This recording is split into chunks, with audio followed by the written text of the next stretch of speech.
ഇനിയിപ്പോ എന്താ? യാത്ര മരണത്തിലേക്കാണോ? മരണത്തെപ്പറ്റി ചിന്തിക്കുക. കുറെ വയസ്സന്മാരുടെ ചിന്ത ഇതാ. യഥാർത്ഥത്തിൽ വൃദ്ധൻ എന്ന വാക്കിന്റെ അർത്ഥം ഇനി നിങ്ങൾ പഠിക്കണം. വൃദ്ധൻ എന്ന് പറയുന്നത് വയോവൃദ്ധനല്ല. വയോജനങ്ങളെ വിളിക്കുന്ന ഇംഗ്ലീഷ് പേര് സീനിയർ സിറ്റിസൺ അല്ലേ? എന്താ ഈ സീനിയർ? സീൻ എന്ന് പറഞ്ഞാൽ കാഴ്ചയാണ്. സീനിയർ എന്ന് പറഞ്ഞാൽ കാഴ്ച കൂടുതൽ കണ്ടവനാണ്.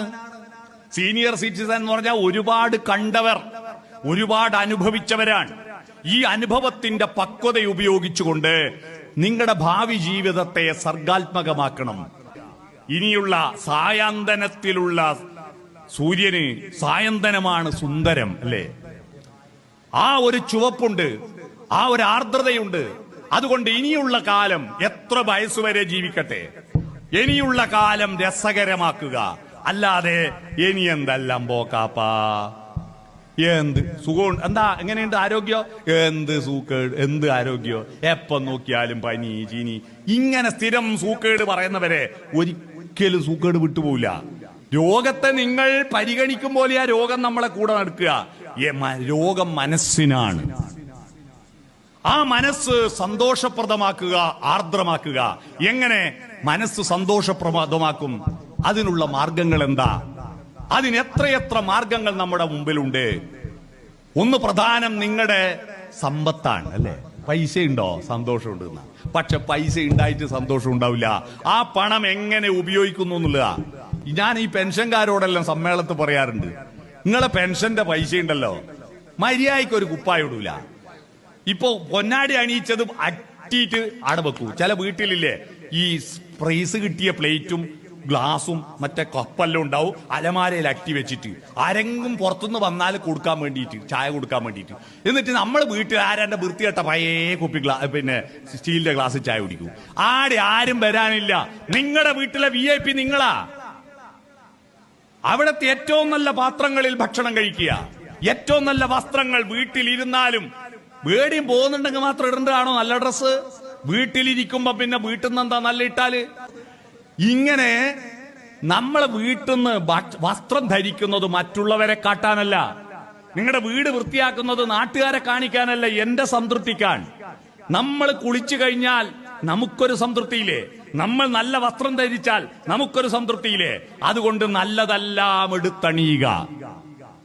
പണം ഉപയോഗിച്ചിട്ട് ഫലപ്രദമായി നിങ്ങൾ എന്റെ അടുത്ത തലമുറക്ക് കൊടുക്കാൻ വേണ്ടി സൂക്ഷിച്ച് വെക്കും. മര്യാദക്കൊന്നും തിന്നാണ്ട്, മര്യാദക്കൊന്നും ചെലവാക്കാണ്ട് സൂക്ഷിച്ച് വെക്കും. എന്നിട്ടോ നിങ്ങൾ 5 ലക്ഷം ഉറുപ്പിയുണ്ട് എന്റെ അക്കൗണ്ടിൽ എന്നെല്ലാം പറഞ്ഞാൽ പിള്ളേർക്ക് മൂക്കിൽ വലിക്കാനില്ല. അത് നാട്ടിലൊരു ചൊല്ലില്ലേ, ഉറുമ്പ് അരിച്ചു കൊണ്ടുവച്ചത് കാക്കൊരു കോരലിനെ ഉള്ളൂന്ന്.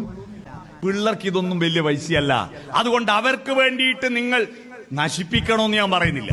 ചെലവാക്കാതെ വെച്ചിട്ട് വെറുതെ ജന്മം നശിപ്പിക്കല്ല. അടുത്ത ജന്മത്തിൽ സുഖമായിട്ട് അയക്കൂറിയും ആഗോലിയും കൂട്ടി ചോറ് തിന്നാ അടുത്ത ജന്മം ഉണ്ടെന്ന് ഉറപ്പുണ്ടായിരിക്കും.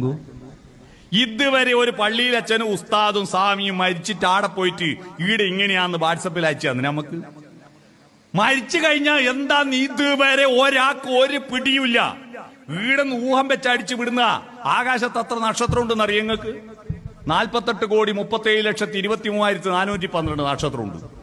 കൃത്യം എല്ലാം ഗണ്ണിക്കോ, ആർക്ക് എണ്ണാൻ പറ്റൂ? അതുകൊണ്ട് എന്തും പറയാലോ. അതുകൊണ്ട് മരിച്ചു കഴിഞ്ഞാൽ എന്താന്ന് ഒരു പിടിയും ഇന്നോളം ആർക്കും പിടികിട്ടിയില്ല. അതുകൊണ്ട് അവിടെ സ്വർഗം, അവിടെ ജന്നത്തുൽ ഫിർദൗസ്, അവിടെ പിന്നെ പറുദീസയൊക്കെ ഉണ്ട് എന്നൊക്കെ പറയുന്നത് ഇവിടെ ഇരുന്നവരാ. ഇവിടുന്ന് പറഞ്ഞ പോയവരൊന്നും പറഞ്ഞിട്ടില്ല, ഇവിടുന്ന് പറഞ്ഞ. അതുകൊണ്ട് നമുക്ക് കിട്ടിയിരിക്കുന്ന ഈ ജന്മം ഇതുവരെ നമ്മൾ ഒരുപാട് അനുഭവിച്ചു, കഷ്ടപ്പെട്ടു. നമ്മുടെ ഒരു ഭാഗ്യം നിങ്ങൾ നോക്കുക. നമ്മൾ ഒരിക്കലും നമ്മുടെ ജീവിതത്തെ ശപിക്കണ്ട. നമ്മൾ മഹാഭാഗ്യവാന്മാരാ. നമുക്ക് പഴയ പട്ടിണിയും ദാരിദ്ര്യമൊക്കെ ഉണ്ടായിരുന്നെങ്കിലും ഗ്രാമീണതയുടെ ആ തോട്ടില് തോർത്തിട്ട് മീൻ പിടിച്ച് പരൽമീന് പിടിച്ച ആ അനുഭവം നമുക്കില്ലേ? അതും ആസ്വദിക്കാൻ പറ്റി. ആധുനിക ടെക്നോളജിയുടെ സുഖങ്ങളും ആസ്വദിക്കാൻ പറ്റി. ബിരിയാണി തിന്നാൻ പറ്റി, നല്ല ഫോൺ ഉപയോഗിക്കാൻ പറ്റി, നമുക്ക് നല്ല നല്ല സുഖ AC റൂമിൽ കിടക്കാൻ പറ്റി, നല്ല നല്ല വാഹനങ്ങൾ കാണാൻ പറ്റി. നമ്മൾ രണ്ടും അനുഭവിച്ചവരാ. അതുകൊണ്ട് ജീവിതം ആസ്വദിച്ചിടണമോരോ വരിയും ആനന്ദ സന്ദേശരസ മധുരം. എന്തുകൊണ്ടാ? ഇന്നോ നാളെയോ വിളക്കു കേടും, പിന്നെയോ ശൂന്യമാം അന്ധകാരം, കാവ്യപുസ്തകമല്ലോ ജീവിതം.